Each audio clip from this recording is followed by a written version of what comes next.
இந்த ஆராதனைக்கு வந்திருக்கிறவங்க அனைவரையும் கர்த்தராகிய இயேசு கிறிஸ்துவின் நாமத்தினால உங்களை வாழ்த்துகிறேன். இந்த காலங்களிலும் நாம் தியானிக்கக்கூடியதான வேத வசனம் 1 யோவான் 5வது அதிகாரம் 4வது வசனம். 1 யோவான் 5வது அதிகாரம் 4வது வசனம். தேவனால் பிறப்பது எல்லாம் உலகத்தை ஜெயிக்கும். நம்முடைய விசுவாசமே உலகத்தை ஜெயிக்கிற ஜெயம். தேவனால் பிறப்பது எல்லாம் உலகத்தை ஜெயிக்கும்.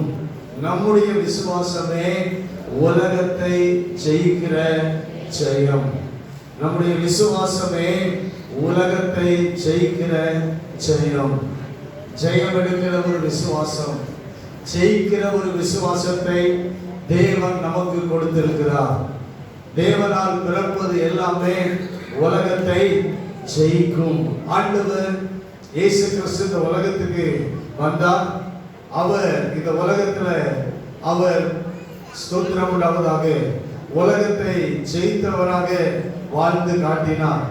யோவான் எழுதின சுவிசேஷம் 16வது அதிகாரம் 33வது வசனம் சொல்கிறது, என்னிடத்தில் உங்களுக்கு சமாதானம் உண்டாயிருக்கும் பொருட்டு இவைகளை உங்களுக்கு சொன்னேன். உலகத்தில் உங்களுக்கு உபத்திரவம் உண்டு, ஆனாலும் திடன் கொள்ளுங்கள், நான் உலகத்தை ஜெயித்தேன் என்றார். ஆண்டவர் இயேசு கிறிஸ்து உலகத்தை ஜெயித்தவர். எனவே நம் உலகத்தில் நமக்கு உபத்திரவம் இருந்தாலும் நாம் திடன் கொண்டு ஆண்டவருக்காக சமாதானத்தோடு வாழ்வதற்கு அழைக்கப்பட்டிருக்கிறோம். கர்த்தருடைய நாமம் மகிமைப்படுவதாக. ஆண்டவருடைய சமாதானத்தை அவர் நமக்கு தந்திருக்கிறார். எனவே உலகத்துல என்ன போராட்டம், என்ன உபத்திரவம் வந்தாலும் ஆண்டவர் உலகத்தை ஜெயித்தவர், நம்மையும் ஜெயிக்க வைக்கிறார். அல்லேலூயா. ஜெயிக்க வைக்கிற விசுவாசத்தை இயேசு கிறிஸ்து நமக்கு தந்திருக்கிறார். நாம் தேவனாலே பிறந்தவர்கள். தேவனாலே பிறந்தவர்கள் என்றால் விசுவாசத்தை ஆண்டவர் நமக்கு தந்து நம்மை பிறக்க வைத்திருக்கிறார். அவருடைய பிள்ளைகளாக நாம் வாழ்கிறோம். எனவே உலகத்தை ஜெயிக்கிற விசுவாசத்தை கர்த்தர் நமக்கு தந்திருக்கிறார். கரங்களை உயர்த்தாமே சொல்லுவோம். நமக்குள்ள இருக்கிற விசுவாசம் ஜெயிக்கிற, உலகத்தை ஜெயிக்கிற விசுவாசம். ஸ்தோத்திரம். இந்த வருடம் ஆண்டவர் நமக்கு கொடுத்த வாக்குத்தத்தம் என்ன? ரோமருக்கு எழுதின நிருபத்துல 3வது அதிகாரம் 4வது அதிகாரம் 13வது வசனம் சொல்கிறது, அன்றியும் உலகத்தை சுதந்தரிப்பான் என்கிற வாக்குத்தத்தம் ஆபிரகாமுக்காவது அவன் சந்ததிக்காவது நியாயப்பிரமாணத்தினால் கிடையாமல் விசுவாசத்தினால் வருகிற நீதியினால் கிடைத்தது. உலகத்தை சுதந்தரிக்கக்கூடிய ஒரு விசுவாசம், உலகத்தை ஜெயிக்கக்கூடிய ஒரு விசுவாசம். அல்லேலூயா. நாம் உலகத்தை சுதந்தரிக்கிறவர்களாக ஆண்டவர் நம்மை அழைத்திருக்கிறார். அதே நேரம் இந்த உலகத்தில் ஜெயிக்கிறவர்களாக ஆண்டவர் நம்மை பிறக்க வைத்திருக்கிறார். நாம் எல்லாரும் தேவனால் பிறந்தவர்கள், உலகத்தை ஜெயிக்கிறவர்கள். கர்த்தருக்கு ஸ்தோத்திரம். உலகம் என்றால், உலகத்தை ஜெயித்தல் என்றால் என்ன என்பதை நாம் இந்த காலங்களில் சில வார்த்தைகளை நாம் கவனிப்போமாக. அதே 1 யோவான் 5வது அதிகாரம் 19வது வசனம் எழுதியிருக்கிறது, நாம் தேவனால் உண்டாயிருக்கிறோம் என்றும் உலகம் முழுவதும் பொல்லாங்கனுக்குள் கிடைக்கிறது என்றும் அறிந்திருக்கிறோம். உலகத்தை ஜெயிக்கிறதுக்கு நாம் அழைக்கப்பட்டிருக்கிறோம். உலகம் முழுவதும் பொல்லாங்கனுக்குள்ள கிடக்கிறது என்று அறிந்திருக்கிறோம். உலகம் முழுவதுமே எதுக்குள்ள கிடக்குது? பொல்லாங்கனுக்குள்ள கிடக்கிறது. அதனால உலகத்தை நாம என்ன செய்யணும்? ஜெயிக்க வேண்டும். கர்த்தருக்கு ஸ்தோத்திரம். உலகத்தை சுதந்தரிக்கிறோம். உலகம் பொல்லாங்கனுக்குள்ள கிடக்கிறது. அப்போ உலகத்தை சுதந்தரிக்க வேண்டும் என்றால் பொல்லாங்கனை ஜெயிக்க வேண்டும். அல்லேலூயா. உலகம் முழுவதும் பொல்லாங்கனுக்குள் கிடக்கிறது. இந்த உலகம் எல்லாமே யாருக்குள்ள கிடக்கிறது? பொல்லாங்கனுக்குள்ள கிடக்கிறது என்று நாம் அறிந்திருக்கிறோம். அப்போ நாம் தேவனால் பிறந்தவர்கள், நாம் தேவனால் உண்டாயிருக்கிறவர்கள். எனவே நாம் உலகத்தை ஜெயித்தால் பொல்லாங்கனை ஜெயித்தவர்கள். கைகளை உயர்த்தி ஆமென் சொல்லுவோமாக. அல்லேலூயா. நாம் பொல்லாங்கனை ஜெயிக்கிறவர்களாக இருக்கிறோம். பொல்லாங்கனை ஜெயிக்கிறவர்களாக, உலகத்தை ஜெயிக்கிறவர்களாக கர்த்தர் நம்மை வாழ அழைத்திருக்கிறார். கர்த்தருக்கு ஸ்தோத்திரம். அதே 1 யோவானுக்கு எழுதினதான அந்த புத்தகம் 4வது அதிகாரம் 4வது வசனம் 5வது வசனம். பிள்ளைகளே, நீங்கள் தேவனால் உண்டாயிருந்து அவர்களை ஜெயித்தீர்கள், ஏனெனில் உலகத்தில் இருக்கிறவனிலும் உங்களில் இருக்கிறவர் பெரியவர். பிள்ளைகளே, நீங்கள் தேவனால் உண்டாயிருந்து அவர்களை ஜெயித்தீர்கள், ஏனெனில் உலகத்தில் இருக்கிறவனிலும் உங்களில் இருக்கிறவர் பெரியவர். உலகத்தில் இருக்கிறவனிலும் உங்களில் இருக்கிறவர் பெரியவர். அப்போ நாம் உலகத்தை ஜெயிக்கிறவர்கள். ஸ்தோத்திரம் உண்டாவதாக. தேவனால் உண்டாயிருந்து அவர்களை ஜெயித்தீர்கள். உலகத்துக்கு உரியவர்களை ஜெயிக்கிற ஒரு ஆசீர்வாதத்தை ஆண்டவர் நமக்கு வாக்குத்தத்தம் பண்ணி இருக்கிறார். நாம் தேவனால் உண்டாயிருந்து உலகத்தை ஜெயித்தோம். உலகத்தில் இருக்கிறவனிலும் நமக்குள்ள இருக்கிறவர் பெரியவர். அடுத்த வசனம் சொல்கிறது, அவர்கள் உலகத்துக்கு உரியவர்கள் ஆகையால் உலகத்துக்கு உரியவைகளை பேசுகிறார்கள், உலகமும் அவர்களுக்கு செவி கொடுக்கும். நாங்கள் தேவனால் உண்டானவர்கள். ஹல்லேலூயா. நாம் தேவனால் உண்டானவர்கள். எனவே உலகத்தில் இருக்கிறவனிலும் நமக்குள்ள இருக்கிற இயேசு கிறிஸ்து பெரியவராக இருக்கிறார். இயேசு கிறிஸ்து கொடுத்திருக்கிற விசுவாசம் நமக்குள்ள இருக்கிறது. நம்முடைய விசுவாசமே உலகத்தை ஜெயிக்கிற ஜெயம். ஹல்லேலூயா. கர்த்தருக்கு ஸ்தோத்திரம். 1 யோவானின் புத்தகம் 2வது அதிகாரம் 13, 14 இந்த வசனங்களை தொடர்ந்து வாசிப்போம். 1 யோவான் 2:13வது வசனத்திலிருந்து, பிதாக்களே, ஆதி முதல் இருக்கிறவரை நீங்கள் அறிந்திருக்கிறதுனால் உங்களுக்கு எழுதுகிறேன். வாலிபரே, பொல்லாங்கனை நீங்கள் ஜெயித்ததினால் உங்களுக்கு எழுதுகிறேன். பொல்லாங்கனை எப்படி இந்த வாலிபர்கள் ஜெயித்தார்கள்?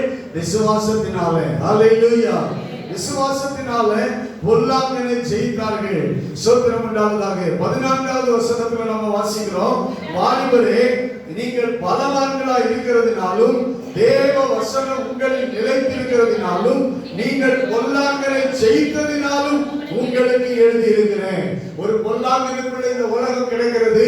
பொல்லாங்கனை ஜெயித்தால் உலகத்தை ஜெயித்தவர்கள். ஹல்லேலூயா. ஸ்தோத்திரம் உண்டாவதாக. அப்பதான் உலகத்தை நாம் சுதந்திரிக்கிறவர்கள். பொல்லாங்கனை, இந்த உலகத்தில் இருக்கிற பொல்லாங்கனை நாம் ஜெயிக்க வேண்டும்.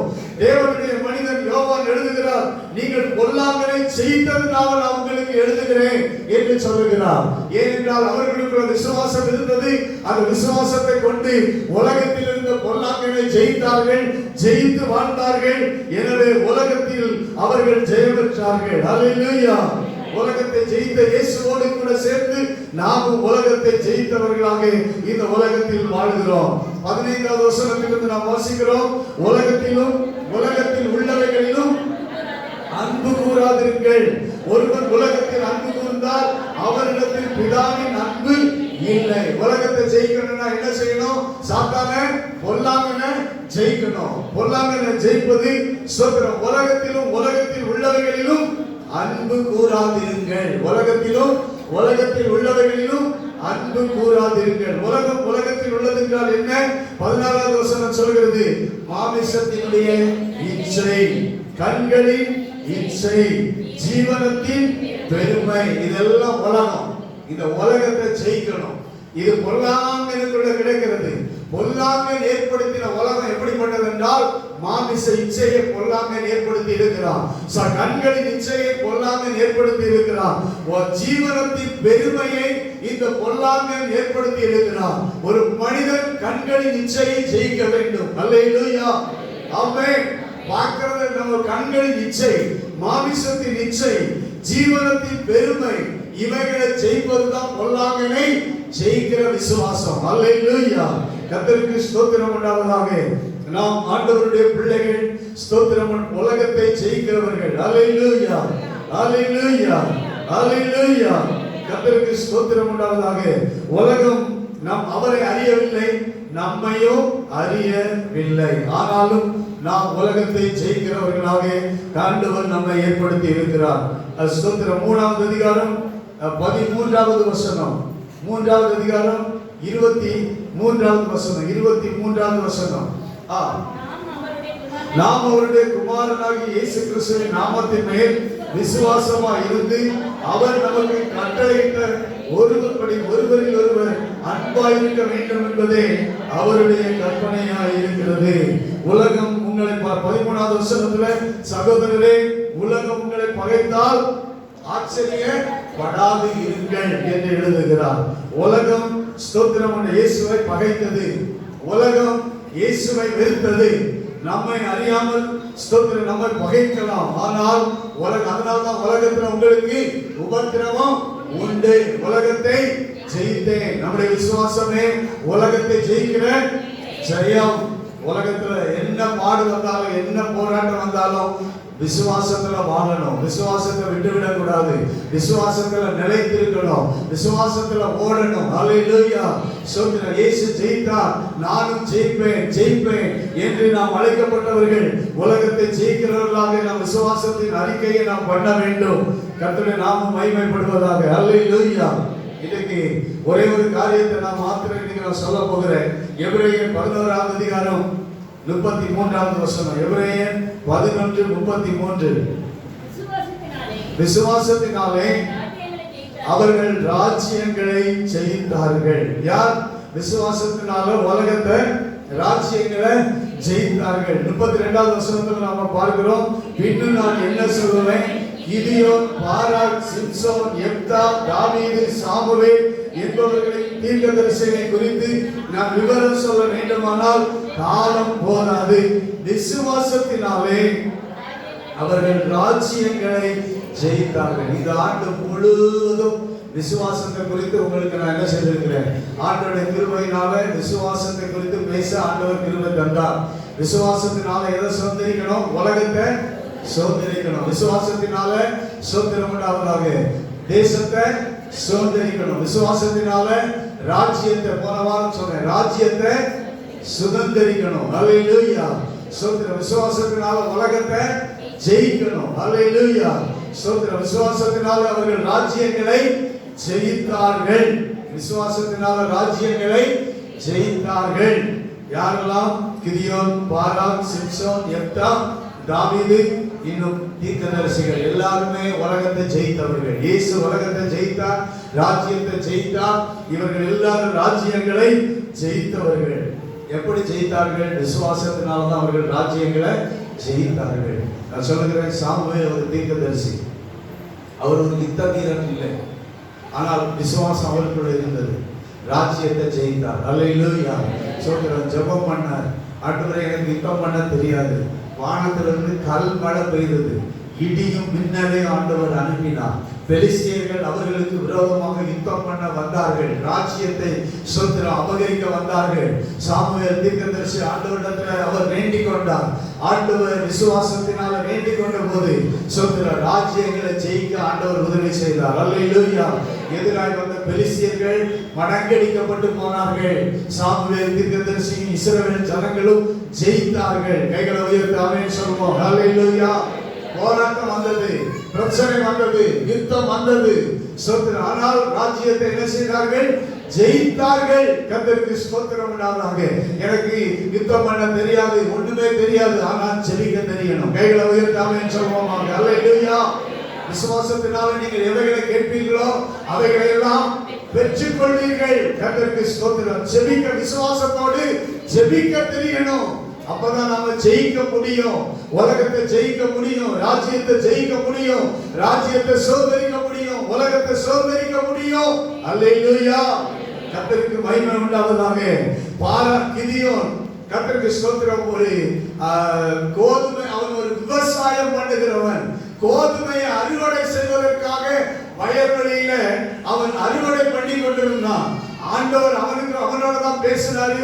பராக்கிரமசாலியே, கர்த்தர் உன்னோட இருக்கிறார். கர்த்தருக்கு ஸ்தோத்திரம். அவனுக்கு அரிவாளை வச்சு கதிரதான் என்ன செய்ய முடியும்? அறுக்க தெரியுமே அல்லாமல் வேற ஒரு யுத்தத்துக்கு அவனுக்கு அதுக்குரிய பயிற்சி இல்லை. ஆனால் ஒரு கிதியோனை கொண்டு ஆண்டவர் அவருக்கு விரோதமாய் வந்த கிழக்கத்திய புத்திரர்களை எல்லாரையும் சோதரமுள்ள மீதியானியர்கள் எல்லாரையும் ஜெயிக்கிறதுக்கு ஆண்டவர் உதவி செய்தார். கைகளை உயர்த்தி சொல்லுவோம். அவங்க கையில ஒண்ணுமே இல்லை, ஒரு தீவட்டியும் ஒரு பானையும் தான் அவங்க கையில இருந்தது. பானையை உடைச்சி கர்த்தரின் பட்டை எக்காலம் ஊதுனாங்க, பானையை உடைத்தாங்க. கர்த்தரின் பட்டயம் கிதியோனின் பட்டயம் என்று எல்லாரும் ஆர்ப்பரித்தாங்க. அல்லேலூயா சொல்லுங்க. கர்த்தரின் பட்டயம் கிதியோனின் பட்டயம் என்று ஆர்ப்பரித்தார்கள். அவங்க கையில் அருவாள் இல்ல, கத்தி இல்ல, ஈட்டி இல்ல, ஆனா பானையும் தீவட்டியும் எக்காலமும் தான் இருந்தது. சோத்திரம். ஒரு பெரிய ஜெயத்தை ஆண்டவர் கொடுத்தார். ராஜ்யங்களை விசுவாசத்தினால ஜெயித்தார்கள். பானையை வச்சு ஜெயிக்க முடியுமா? சொல்லுங்க சொல்லுங்க. பானையை வச்சு ஒரு பானையை உடைச்சியே ஜெயித்துட்டாங்க. அல்லேலூயா. இதான் விசுவாசம். கர்த்தருக்கு ஸ்தோத்திரம். நாம என்ன நினைக்கிறோம்னா, இருந்தாலும் ஏதோ சோதனை எதிரியை அழிக்கக்கூடிய ஒன்று என் கையில இருந்தாலும் என்ன செய்ய முடியும், ஜெயிக்க முடியும் அப்படின்னு நினைக்கிறோம். ஜெபித்தால் ஜெயம் உண்டு. கைகளை உயர்த்தி ஆமென் சொல்லுவோம். அல்லேலூயா ஆமென். கையில யுத்த கருவிகள் இல்லை, ஆனால் கர்த்தரின் பட்டயம் நம்முடைய வாயில் இருக்கிறது. கைகளை உயர்த்தி ஆமென் சொல்லுவோம். வாயை திறந்து ஆர்ப்பரித்தார்கள். கர்த்தரின் பட்டயம் கிதியோனின் பட்டயம் என்று ஆர்ப்பரித்தார்கள். கையில ஒரு பட்டயம் இல்லை, ஆனா கர்த்தர் பட்டயம். ஆமென் அல்லேலூயா. அதுதான் எங்கள் பட்டயம். கர்த்தர் ஆயுதமாக இருக்கிறார். அவர் அது எங்கள் ஆயுதம் என்று ஆர்ப்பரித்தார்கள். கர்த்தர் யுத்தம் பண்ணினார், ராஜ்யங்களை ஜெயித்தார்கள். கைகளை தட்டி ஆண்டவரை மகிமைப்படுத்துவோமாக. அல்லேலூயா. கர்த்தருக்கு ஸ்தோத்திரம். அநேகர் நினைக்கிறாங்க எல்லாம் இருந்தாலும் ஜெயிக்க முடியாது. அல்லேலூயா. அப்படி அல்ல. அப்புறம் ஸ்தோத்திரம் உண்டாவதாக. சிம்சோன், யெப்தா, இவர்கள் எல்லாம் இந்த சிம்சோன் பிறக்கும் போது கர்த்தர் அவனை ஒரு பிரதிஷ்டையோட பிறக்க வைத்து அவனை வாழ வைத்தார். அவனிடத்துல ஒண்ணுமே கிடையாது. ஆனா சிங்கத்தை என்ன செய்தான், வாயை பிடித்து கொன்று போட்டான், கிழித்து கொன்று போட்டான். அவ்வளவு பெரிய பலனை கர்த்தர் சிம்சோனுக்கு கொடுத்திருந்தார். கைகளை உயர்த்தி ஆமென் சொல்லுவோம். உங்களில் உள்ள ஒரு பிரதிஷ்டை, தேவனுடைய அழைப்பின் பிரதிஷ்டை, ஸ்தோத்திரம் உண்டாவதாக. விசுவாசத்தினுடைய அந்த பிரதிஷ்டை உங்களுக்கு ஒரு பெரிய ஜெயத்தை கொண்டு வரும். ராஜ்யங்களை ஜெயிக்கிற சிம்சோனாக ஆண்டவர் அவரை எழுப்பினார். அல்லேலூயா அல்லேலூயா. கர்த்தருக்கு ஸ்தோத்திரம் உண்டாவதாக. ஆண்டவருடைய அபிஷேகம் அவனுக்குள்ள, ஆவியானவர் அவனுக்குள்ள இறங்கி வந்தார். இறங்கி வந்த போதெல்லாம் ஒரு ஜெயம் வந்தது. அல்லேலூயா. அவனிடத்தில் எந்த ஒரு ஆயுதமும் இல்லை, ஈட்டியும் இல்லை, கத்தியும் இல்லை, எதுவும் ஒன்றும் இல்லை, பட்டயமும் இல்லை. ஆனால் ஆவியானவர் அவனுக்குள்ள இறங்கி வந்த போதெல்லாம் விசுவாசத்தினால் அவன் ராஜ்யங்களை ஜெயிக்க ஆண்டவர் உதவி செய்தார். இந்த வருடத்தின் இறுதி பகுதியிலே சொத்திருந்த ஆவியானவர் நம்மில் இறங்கி வரும் போதெல்லாம், ஆவியினால் நாம் நிரப்பப்படும் போதெல்லாம் ஜெயம் வரும். கைகளை உயர்த்தி ஆமென் சொல்லுவோமாக. அல்லேலூயா. ஆண்டவரை அர்ப்பணிக்கும் போது ஜெயம் வரும். சொத்திர ஆவியினால நிரப்பும் போது நமக்கு என்ன வரும், ஜெயம் வரும். கர்த்தருக்கு ஸ்தோத்திரம் உண்டாவதாக. வேற எதுவுமே இல்லை, ஆனால் ஆவியில நிரம்பி பாருங்க, உங்க பிரச்சனை எல்லாம் மாறும். கைகளை உயர்த்தி அல்லேலூயா சொல்லுவோம். உங்களுக்கு வருகிற போராட்டம் எல்லாம் அப்படியே மாறும். உங்களுக்கு உலகத்துல உபத்திரவம் உண்டு, ஆனா இயேசு ஜெயித்தார். ஆவியானவர் இன்னைக்கு நமக்குள்ள வாசம் பண்ணி கொண்டிருக்கிறார். ஆவியில நிரம்புங்க. சொத்திரம் எல்லாம் ஒன்றில்லாம போகும். அல்லேலூயா ஆமென். அதான் விசுவாசம். விசுவாசத்தினால ஆவியில நிரம்புங்க. சொத்திரம் அந்நிய பாஷையை பேசுங்க. ஆவியின் அபிஷேகத்தை, ஞானஸ்நான அபிஷேகத்தின் சொத்திரம் பரிசுத்த ஆவியின் ஞானஸ்நானம் பெறாதவங்க ஒரு சாட்சியம் சொன்னாங்க, நான் இன்னும் அபிஷேகம் பெறல அப்படின்னாங்க. பரிசுத்த ஆவியின் ஞானஸ்நானம் எல்லாருக்கும் தேவை. தண்ணீரின் ஞானஸ்நானத்தை பெற்ற அத்தனை பேரும் பரிசுத்த ஆவியின் ஞானஸ்நானத்தை பெற்றாதான் பரலோகமே போக முடியும். சொல்லுங்க அல்லேலூயா சொல்லுங்க. பரிசுத்த ஆவி தண்ணீரிலே எப்படி முழுகி ஞானஸ்நானம் பெற்றீர்களோ அதே போல பரிசுத்த ஆவியானவர் இயேசு கிறிஸ்து அக்கினியினாலும், இது நாங்க கொடுக்கிற ஞானஸ்நானம் தண்ணீர் ஞானஸ்நானம், ஊழியர்கள் கொடுக்கிற ஞானஸ்நானம். ஆனா இயேசு கிறிஸ்து உங்களுக்கு ஒரு ஞானஸ்நானத்தை கொடுக்க இருக்கிறார். அந்த ஞானஸ்நானம் அக்கினியினாலும் பரிசுத்த ஆவியினாலும் அவர்களுக்கு ஞானஸ்நானம் கொடுப்பார் என்று யோவான் சொன்னார். அதே போல இயேசு கிறிஸ்து உயிரோடு எழுந்து பரலோகத்துக்கு போன பிறகு அப்போஸ்தலர்கள் 120 பேர் தேவ பிள்ளைகள் பெந்தெகோஸ்தே நாள்ல மேல் வீட்டுல கூடியிருந்த போது அவர்கள் மேல அக்கினிமயமான நாவுகள் இறங்கினது. அக்கினியினாலும் அவர்களுக்குள்ள பரிசுத்த ஆவியானவர் வந்தார். அக்கினியினாலும் பரிசுத்த ஆவியினாலும் அவர்கள் ஞானஸ்நானம் பண்ணப்பட்டார்கள். ஹல்லேலூயா. தலையிலிருந்து கீழே தலையில அக்கினி இறங்கிச்சு. அப்ப என்ன பண்ணுச்சு? முழுவதும் அக்கினி ஞானஸ்நானம். ஹல்லேலூயா. ஆவியினால் ஞானஸ்நானம் நிரப்பப்பட்டார்கள். தேவனுடைய பிள்ளைகள் ஆவியினால் நிரப்பும் போது விசுவாசத்தினால் தான் இது நடக்கும். கைகளை உயர்த்தி ஆமென் சொல்லுவோம். விசுவாசத்தினால தான் இந்த பரிசுத்த ஆவியை பெறணும். கைகளை உயர்த்தி ஆமென் சொல்லுங்க. ஹல்லேலூயா. ஆமென். இந்த ஞானஸ்நானம் விசுவாசம் உள்ளவராகி ஞானஸ்நானம் பெற்றவர் சொல்லுங்க ரட்சிக்கப்படுவார். தண்ணீர் ஞானஸ்நானத்துக்கு விசுவாசத்தோட தண்ணியில இறங்கணும். ஆமென். பரிசுத்த ஆவியை பெறுவதற்கும் விசுவாசத்தோட இறங்கணும், ஜெபத்தோட இறங்கணும்.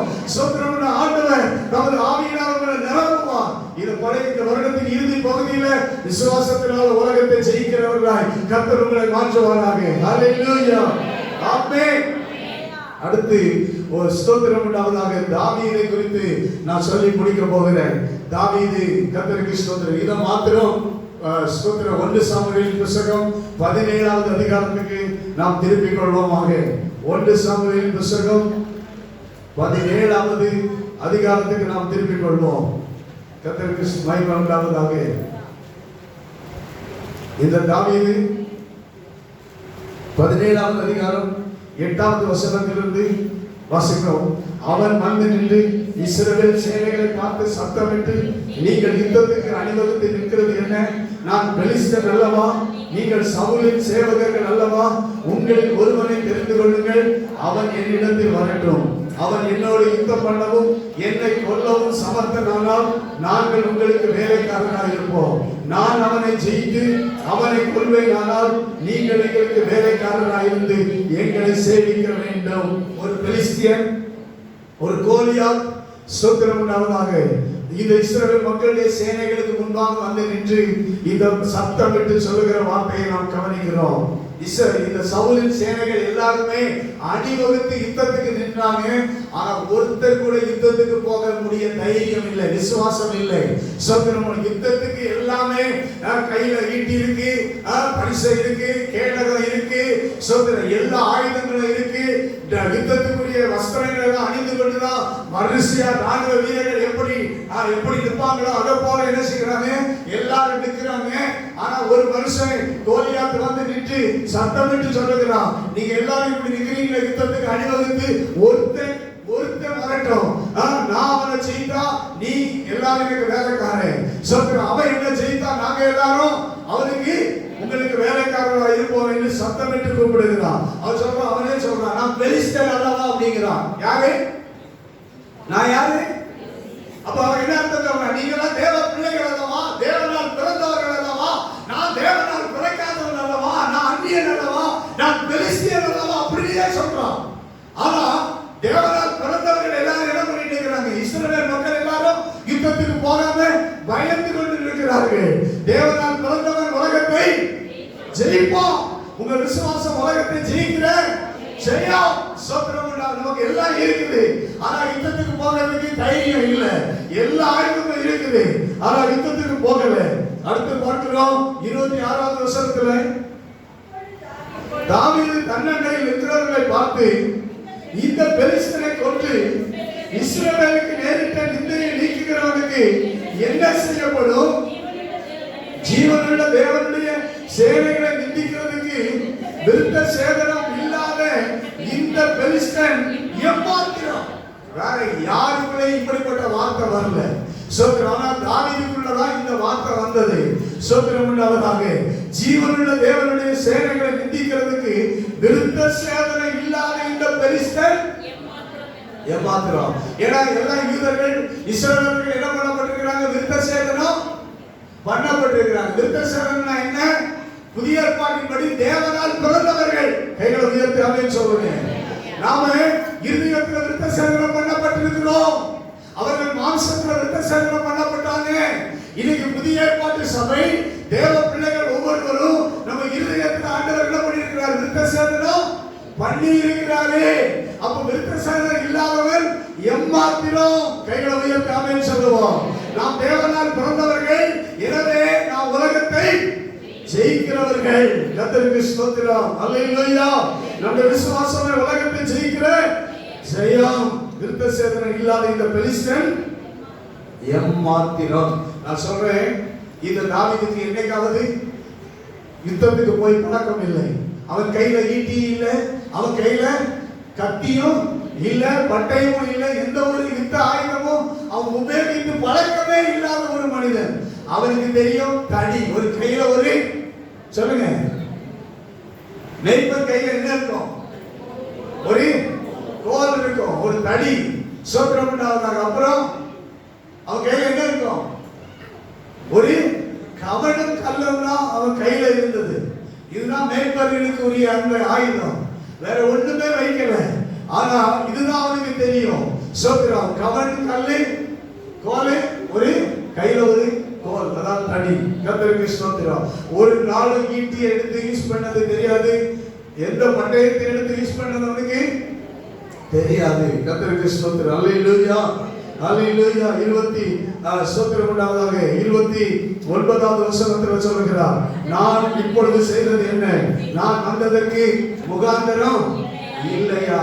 அருமையானவர்களே, நீங்கள் இந்த ஆராதனைக்கு வந்ததற்கு ஒரு முகாந்தரம் உண்டு. கைகளை உயர்த்தி சொல்லுவோம். நீங்கள் உலகத்தை ஜெயிக்கிறவர்கள். அதற்காக தான் இந்த ஆராதனைக்கு ஆண்டவர் இந்த வருடத்தின் இறுதி பகுதியில் உங்களை கொண்டு வந்திருக்கிறார். நீங்கள் வந்ததற்கு ஒரு முகாந்தரம் உண்டு. நீங்கள் உலகத்தை ஜெயித்தவர்கள், உலகத்தை ஜெயிக்கிறவர்கள், உலகத்தை சுதந்திரிக்கிறவர்கள், பொல்லாங்கனை ஜெயிக்கிறவர்கள். சுதந்திரம் உண்டாவதாக. பொல்லாங்கனுடைய எல்லாவற்றையும் ஜெயிக்கிறவர்கள், பொல்லாங்கனுடைய அந்த பெலிஸ்தியனை ஜெயிக்கிறவர்கள், கோலியாத்தை ஜெயிக்கிறவர்கள். உங்களுக்கு விரோதமாய் வந்து நின்று கொண்டு கொக்கரித்துக் கொண்டு கட்சித்துக் கொண்டு உங்களுக்கு விரோதமாக வந்து 40 நாள் வந்து நின்று பேசினானே, அப்படிப்பட்ட உங்களுக்கு விரோதமாக ஏதோ ஒன்று பேசிக் கொண்டிருக்கிறதே, அதை ஜெயிக்கிறதுக்கு நீங்கள் பிறந்தவர்கள். கைகளை உயர்த்தி ஆமென் சொல்லுவோம். அல்லேலூயா, ஆமென். கர்த்தருக்கு மகிமை உண்டாவதாக. அடுத்து 30 ஸ்தோத்திரம் உண்டாவதாக. 42வது, நான் வேகமா போகிறேன். 42வது வசனம். பெலிஸ்தர் சுற்றி பார்த்து தாவீதை கண்டு அவன் இளைஞனும் சிவந்த மேனியும் உள்ளவனாய் இருந்தபடியினால் வாலிபன் பார்க்க சிகப்பா இருக்கிறான். அல்லேலூயா. யுத்தத்துக்கு போனவங்க எப்படி இருப்பாங்க? கருப்பா இருப்பாங்க. ஆனா இவன் ரொம்ப சிவந்த மேனியா இருக்கிறான், ரொம்ப சிவப்பா இருக்கிறான். அசட்டப் பண்ணினான். தாவீதை பார்த்து என்ன செய்தான்? கோலியாத்து அசட்டப் பண்ணினான். இவன் சின்ன வாலிபன், இவன் பார்த்து அசட்டப் பண்ணினான். பெலிஸ்தன் உடனே தாவீதை பார்த்து சொன்னான், நீ தடிகளோட என்னிடத்துல வர, நான் நாயா? நீ எதோட வர? நான் ஒரு யுத்த வீரன். எனக்கு என்ன இருக்கு? ஈட்டி வச்சிருக்கிறேன் கையில, நான் பட்டயத்தை வச்சிருக்கிறேன், நான் எல்லா ஆயுதத்தோட வந்து நிற்கிறேன். ஆனா நீ என்ன ஒரு மனுஷனா கூட மதிக்கலையே. நான் ஒரு பெரிய யுத்த வீரன், நீ நாய்கிட்ட மாதிரி வந்திருக்கிறிய. அல்லேலூயா. சொல்லுங்க, சாத்தா யாருதான்? சாத்தா யாருதான்? நாய் தான். அல்லேலூயா. அவன் ஒண்ணு யுத்த வீரன் இல்ல, அவன் ஒண்ணு பெரிய பராக்கிரமசாலி இல்ல, அவன் ஒரு நாய். சொல்லுங்க, அல்லேலூயா. பொல்லாங்கன் யாரு? நாய். நாய்கிட்ட எதோட தான் போனோம், நாய்கிட்ட எதோட தான் போனோம். கத்தி தேவையில்லை, ஈட்டி தேவையில்லை, அதுகிட்ட எப்படிதான் போனோம்? சொல்லுங்க, தடி போதும், தடி போதும். தடியோட நாயா? ஆமா, நீ நாய் தான். நான் தடியோட தான் வந்திருக்கிறேன். கர்த்தருக்கு ஸ்தோத்திரம் உண்டாவதாக. ஸ்தோத்திரம். சொல்லுங்க. தாவீதை சபித்தான். அப்புறம் என்னிடத்துல வா, உன் மாம்சத்தை ஆகாயத்து பறவைகளுக்கும் காட்டு மிருகங்களுக்கும் கொடுப்பேன். தாவீது முதல்ல பேசவே இல்லை, தாவீது பேசவே இல்லை. ஆனா கோலியாத்து தான் பேசினான். நான் உன்னை ஆகாயத்து பறவைக்கும் மிருகங்களுக்கும் என்ன செய்வேன்?